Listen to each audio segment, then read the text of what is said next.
आत्ताच्या घटकेला ना मला अँटी करप्शन ब्युरोकडनं काहीच अपेक्षित नाही आहे. खरं तर सिंचन घोटाळ्यात सुद्धा मी अँटी करप्शन ब्युरोला सगळी माहिती दिली. महाराष्ट्र सदन घोटाळ्यात सुद्धा दिली. ते दोन्ही स्कॅम्समध्ये चार्जशीट होऊन सुद्धा दोन्ही स्कॅम्स बंद करण्यात आले सरकारकडनं. तर मला नेहमी वाटतं की एक ॲक्टिव्हिस्ट जीव तोडून लढतो, पण त्याचा कुठेतरी प्रत्येक येणारं सरकार या फाईल्सचा फक्त वापर करतो.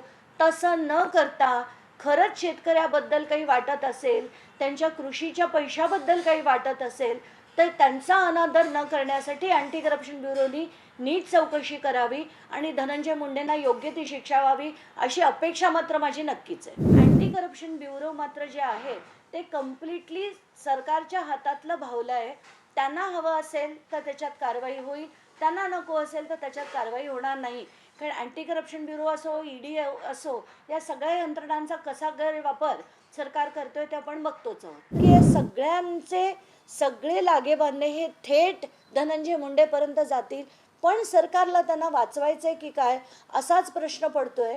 म्हणून आत्ताच्या घटकेला ही ज्या लोकांनी कराडला मदत केली, अगदी गाडीत बसून त्या याच्या CIDच्या ऑफिसपर्यंत सोडले होते, त्या व्यक्तीची सुद्धा काही पुढे चौकशी नाही. त्याचा मोबाईल जप्त केला गेला नाही की तो कोणाच्या सांगण्यावरनं तिथे पोचला होता, हे काहीच गोष्टी बाहेर आलेल्या नाही आहेत. त्यांना मकोकातनं बाहेर काढण्यासाठी कदाचित हा प्रयत्नसुद्धा असेल.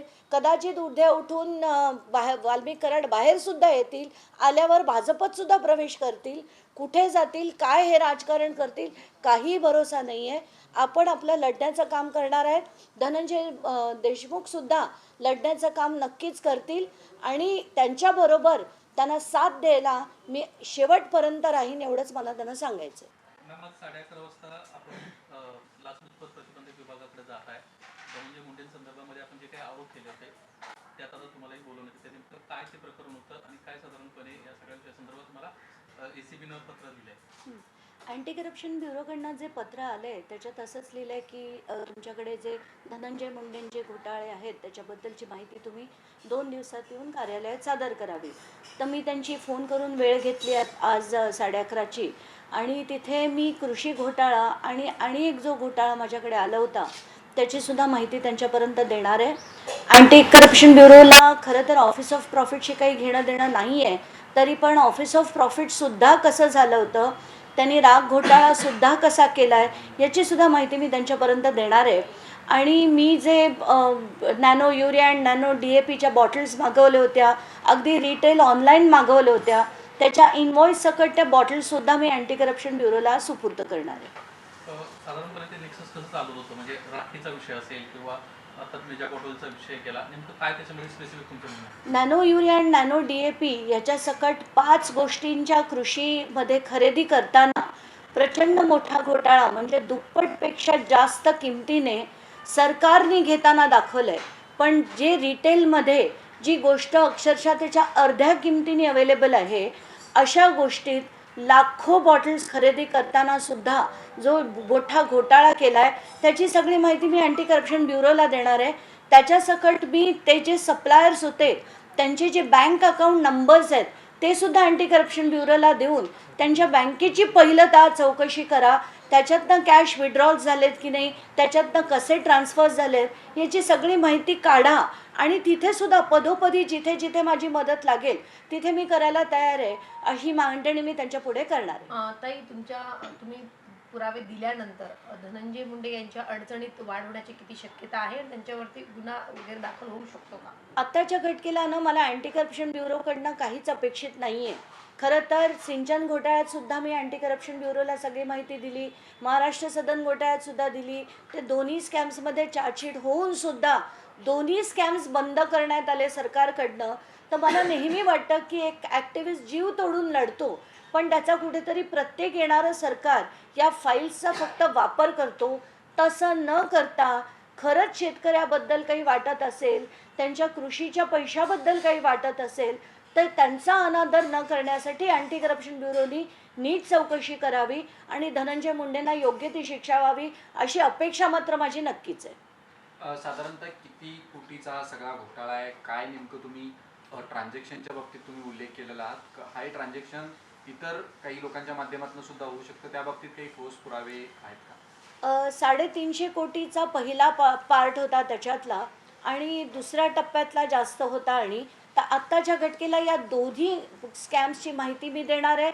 या व्यतिरिक्त एक स्कॅमची माहिती जी माझ्याकडे आहे ती देखील मी अँटी करप्शन ब्युरोला देणार आहे.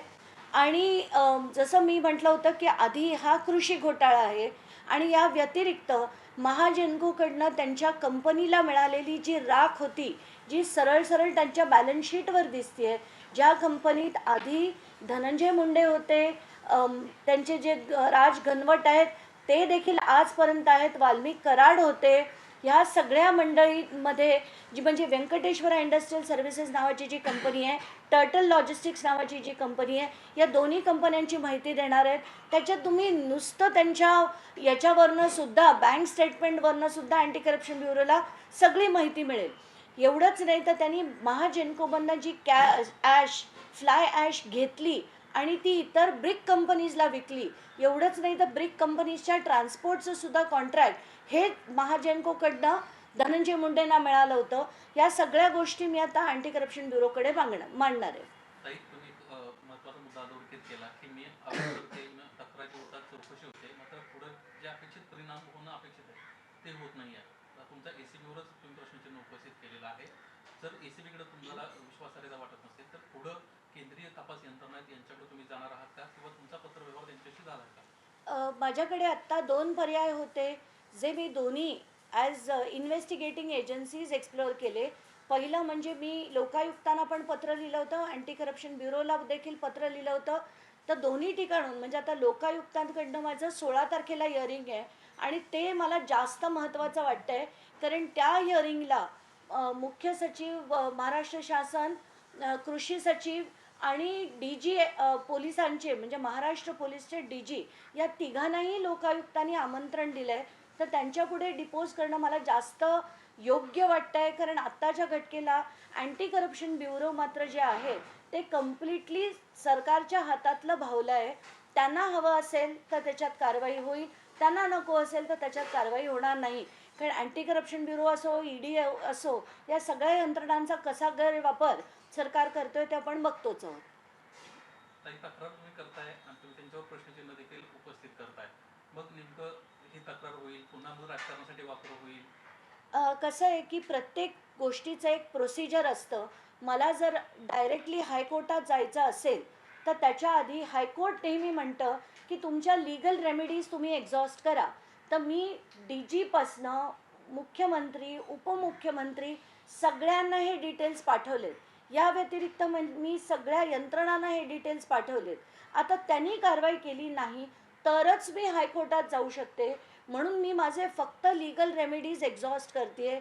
सरकारला जर गांभीर्याने कारवाई करायची असेल तर ते करतील, नाही केली तर मला हायकोर्टात जाण्याशिवाय दुसरा मार्ग उरलेला नाही आहे. पण ते जाण्याआधी सगळं जे प्रोसिजर करावं लागतं, ज्याला आपण लीगल रेमेडीज एक्झॉस्ट करणं म्हणतो, ते प्रोसिजर मी सध्या करते. तुम्ही म्हटलात की अजून एका घोटाळ्याची माहिती देणार आहात. नेमका तो घोटाळा काय आहे, त्या घोटाळ्याची व्याप्ती काय? नाही, आत्ताच्या घटकेला मी ते काहीच मांडणार नाही. मी आधी अँटी करप्शन ब्युरोला देऊन मगच ती मी माध्यमांपुढे मांडेल. विट्स हॉटेल तुम्ही माहिती घेऊन बोलणार होतात आज. खरं तर आतापर्यंत तुमच्याकडे काय माहिती आहे घोटाळ्यासंदर्भात? नाही, काल पूर्ण दिवस आधी आम्ही विधान भवनात होतो. तो महिला आयोगाचा जो विषय होता त्याच्यात SOPs काय करायच्या, कसं ते पूर्ण स्ट्रक्चर करायचं, त्याच्यासाठी काल दिवसभर आमचा तिथे गेला. त्यानंतर मी महाराष्ट्र बार काउन्सिलमध्ये जाऊन ॲडव्होकेट विपुल दुशिंग यांच्या विरुद्धची जी तक्रार होती ती देऊन आले. त्याचं जे एक्नॉलेजमेंट आहे ते घेऊन आले. त्यानंतर बॅक टू बॅक माझा दिवसभर लाईन्ड होतं, म्हणून काल मला विट्सच्या प्रकरणात चौकशी घेता आली नाही. पण ती माहिती आज दुपारनंतर जेव्हा अँटी करप्शन ब्युरोची चौकशी संपेल त्याच्यानंतर मी ती पूर्ण माहिती घेऊन विट्सवर देखील लवकरच काय ते बोलेल. राखीचं राजकारण बीड जिल्ह्यानं संपूर्ण महाराष्ट्रानं या प्रकरणाच्या निमित्तानं पाहिलं. तुम्हाला काय त्यामध्ये आढळलं आणि कशा पद्धतीनं तो घोटाळा होत होता? मी जेव्हा परळीत जाऊन राहिले, तिथून महाजेनकोमध्ये गेले, तेव्हा महाजेनकोकडनं जी माहिती मिळाली होती तर ती अशी होती की त्यांच्या इथे रोज जेवढं टन, जितके मेट्रिक टन कोळसा जळतो त्याच्यात दोन गोष्टी तयार होतात. एक असते फ्लाय ॲश आणि एक असते बॉटम ॲश. फ्लाय ॲश जी आहे ती खरं ते जमा करायचे आणि बॉटम ॲश आहे ती पाईपांद्वारे पाण्यासकट येऊन एका मोठ्या तलावात पडायची. ती फ्लाय ॲशसुद्धा टेंडर होण्यासाठीचे टेंडर प्रोसिडिंग सुरू केले. तिथे टेंडर्स लोकांनी घेतले सुद्धा, पण कराड धनंजय मुंडे या टोळीने त्यांना एक अगदी कण सुद्धा तिथून बॉटम ॲश उचलू दिली नव्हती. आणि ही जी बॉटम ॲश आहे ती ते मोठ्या ब्रिक कंपन्या असो छोट्या कंपन्या असो त्यांना ते सर्रास विकायचे आणि कोट्यावधींचा नफा त्यांना मिळाला होता. आणि हे जेव्हा तिथे प्रत्यक्षात जाऊन बघितलं आणि महाजेनकोकडनं जी माहिती घेतली त्याच्यात त्यांनी मला एक थप्पीच्या थप्पी त्यांनी दिलेल्या कंप्लेंट्सच्या दाखवल्या. त्यांनी SP बारगळ यांच्याकडे असंख्य कंप्लेंट्स पाठवल्या होत्या, पण SP बारगळनी एकाही कंप्लेंटवर कारवाई केली नव्हती, कारण यांचं सगळ्यांचं इतकं छान संगनमत होतं त्यामुळे त्याच्यावर कारवाई झालेली नव्हती. आणि ही सगळी माहिती त्याच्या व्हिडिओज सकट त्या कंप्लेंट्सच्या कॉपी सकट मी आज अँटी करप्शन ब्युरोला देणार. पालकमंत्री अजित पवार काय फरक जाणवलं का तुम्हाला? SP बदलले, पालकमंत्री नवीन आले त्या ठिकाणी आणि तुम्ही आता जे म्हणताय की अगोदरचं नेक्सस हे SP मार्फत होतं, आता मात्र तुम्हाला फरक जाणवतो का? आता काही घडामोडी तिथं घडतात? नाही, तिथे अनेक गोष्टी घडत आहेत. आत्ताच्या घटकेला हा सगळ्या लोकांचा प्रेशर, मीडियाचं प्रेशर आणि आमच्यासारख्यांचं प्रेशर म्हणूनच अमुक गोष्टी झाल्या. तिथले SP बदलले, तिथले कलेक्टरांविरुद्ध तर मी इतके असंख्य कंप्लेंट पाठवल्या होत्या की काहीही करा, या व्यक्तीला आधी बदला. कारण 13 वर्ष हे व्यक्ती बीडमध्येच होते आणि त्यांचं सगळ्यांची जी एक पूर्ण अशी नेक्सस जे तयार झालं होतं त्याच्याचमुळे बीडमध्ये काही नीट चालत नव्हतं. कारण यंत्रणांचा गैरवापर कसा करायचा हा धनंजय मुंडेंना व्यवस्थित माहिती होता. म्हणून SP बदलले, कलेक्टर बदलले. एवढंच नाही तर 600 पोलीस ऑफिसर यांची बदली करण्याचं अति उत्कृष्ट काम तिथल्या SP नवनीत कावत यांनी केलं. त्याबद्दल त्यांचे खरंच आभार. त्यांनी तिथे 5-5 वर्षापेक्षा जास्त एका ठिकाणी असणाऱ्या प्रत्येक पोलीस ऑफिसरची तिथून बदली केली आणि चांगल्या पोलीस ऑफिसर्सना अमुक ठिकाणी आणून ठेवलं. त्याबद्दल खरंच त्यांचा आदर. आणि अनेक बदल जे घडलेले आहेत, आता पुढे कसं कसं जायचं ते आपण स्टेप बाय स्टेप आम्ही प्रयत्न करतोय, तेही प्रयत्न करत आहेत आणि कुठेतरी बीडचं चित्र बदलेल अशीच आशा आहे. वैष्णवी हगवणे प्रकरणात एक माहिती येते, निलेश चव्हाणला जो शस्त्र परवाना दिला होता तो तत्कालीन राज्य गृहमंत्र्यांच्या बैठकीत देण्यात आला होता आणि मंत्रालयातूनच सगळ्या या परवानग्या देण्यात आल्या होत्या. वरिष्ठ पोलीस अधिकाऱ्यांनी जे निलेश चव्हाणवरती गुन्हे दाखल झाले होते ते लपवले होते अशा पद्धतीची माहिती मिळते. नाही, आत्ताच्या घटकेला मला ही पूर्ण माहिती खरंच माझ्याकडे नाही आहे. ज्या दिवशी येईल तेव्हा मी नक्कीच बोलेन. बीडच्या TPDC संदर्भात काही तक्रारी तुमच्याकडे आले का? कारण TPDC मध्ये देखील मोठा भ्रष्टाचार झाला अशा पद्धतीचं म्हणणं आहे. मला बरेच फोन आले होते त्यांच्याकडनं, पण मला ते घेता नाही आलं. कारण इतके भ्रष्टाचाराचे आरोप होत आहेत, इतक्या गोष्टी बाहेर येत आहेत, तर त्या सगळ्याचा अभ्यास करून मांडायला मला वेळ लागतोय. त्यामुळे आत्ताच्या घटकेला त्याची माहिती देखील माझ्याकडे नाही आहे. काही एक मागणी समोर आली, वाल्मिक कराडांची संपत्ती जप्त करण्यात यावी. तुमची या सगळ्या संदर्भात काय भूमिका आहे किंवा तुम्ही काही पत्रव्यवहार केलाय? 28 डिसेंबरलाच मुख्यमंत्र्यांकडनं हे आदेश दिले गेले होते, म्हणजे 5-6 महिन्यापूर्वी, की सगळ्या आरोपींची संपत्ती जप्त करण्यात यावी. यानंतर जेव्हा वाल्मिक कराडला 31 डिसेंबरला अटक झाली तेव्हासुद्धा CMचे ऑर्डर्स होते की वाल्मिक कराड यांची पण संपत्ती जप्त करण्यात यावी. आत्ताच्या घटकेला ते करत असतील तर आनंदच आहे. 6 महिने संपत्ती जप्त करायला, तर किती महिने ते आरोप पूर्ण सिद्ध व्हायला आणि त्याच्यानंतर त्यांच्यावर कारवाई व्हायला. आनंद आहे. बघू आपण पुढे काय होतं, पण लढा मात्र चालूच राहणार आहे. पाठीशी घातलं जाते मोठ्याच्या मोठ्या प्रमाणावर. एवढंच नाही, मी जे 10 जणांची नावं दिली होती, ते शिवलिंग मोराळे असो, ते बाकीचे लोक असो, त्या सगळ्यांवर आज तगाय त्यांचे नाव मोबाईल जप्त झाले. आणि ज्या ज्या लोकांनी कराडला बाहेर राहण्यात पळण्यात मदत केली होती ती सगळी आत्ताच्या घटकेला वैष्णवीमध्ये अटक झाली आहे. पण ह्या केसमध्ये जेव्हा कराडला अटक झाली तेव्हा यांच्यापैकी कोणालाही अटक केली गेलेली नाही. कारण त्यांना डायरेक्शन्स देणारे धनंजय मुंडे होते. त्यांचे जर व्हॉट्सॲप, त्यांचे मोबाईल जप्त झाले तरी व्हॉट्सॲप चॅट थेट धनंजय मुंडेंपर्यंत जाईल, म्हणून त्यांना कोणालाही अटक आजपर्यंत झालेली नाही आहे. ते मी धनंजय देशमुखना तेच सांगितलं पुण्याचं उदाहरण देऊन सांगा की तिथे त्या लोकांना अटक झाली पण इथे मात्र अटक झालेली नाही आहे. तर या गोष्टी झाल्या पाहिजेत. तर थेट हे हात मी किंवा कृषी घोटाळा मांडण्याची सुद्धा गरज नाही. कराडची आणि यांची सगळ्यांची इन्व्हॉल्वमेंट किती होती या थेट गोष्टी व्हॉट्सॲप चॅटमधनंच त्यांच्या समोर येतील. त्यातला एक आरोपी जो आहे तो अद्याप पकडलेलाच नाहीये. इकडं नेपाळच्या बॉर्डरवरून निलेश चव्हाणला उचलून घेऊन आले, दुसरीकडं 6-7 महिने आता उलटत आले. त्यातला जो एक आरोपी आहे त्याच्याकडे कृष्णा आंधळे अजूनपर्यंत त्याला अटक झालेली नाही आहे. तो आहे की नाही असे देखील प्रश्न विचारले गेले. खरंच कळत नाही आहे की एखादा माणूस 6-6 महिने कसा गायब राहू शकतो आणि त्याचा कुठल्याही प्रकारचा सुगावा कोणाला लागू नये. धक्कादायक आहे. पण जसं मी म्हटलं की हे सगळ्यांचे सगळे लागेबांधे हे थेट धनंजय मुंडेपर्यंत जातील. पण सरकारला त्यांना वाचवायचं आहे की काय असाच प्रश्न पडतोय.